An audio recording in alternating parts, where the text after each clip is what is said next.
yan. At dahil sabi ng ating customer, kailangan 1:30, nandun na. Dar! Take out. Ha? Take out. Dadali mo na kasi. Take out, nagmamadali yun eh. Nagkamadali. Bili. Ayan o. Kabalik naman to. Huwag ka na. Take out na lang. Sugain na. I-deliver na, boss. On the way na, ha? Chevrolet Sonic dyan.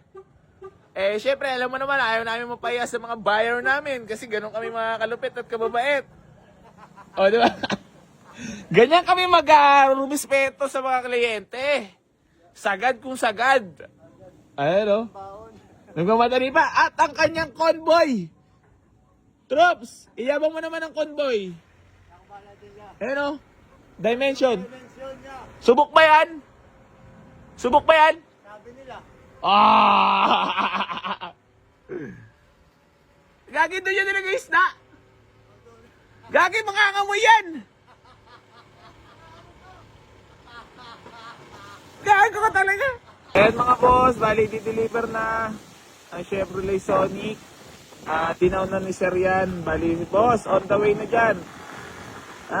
Waitings na lang kasi babiyahe pa sila. Convoy natin yung Dimension.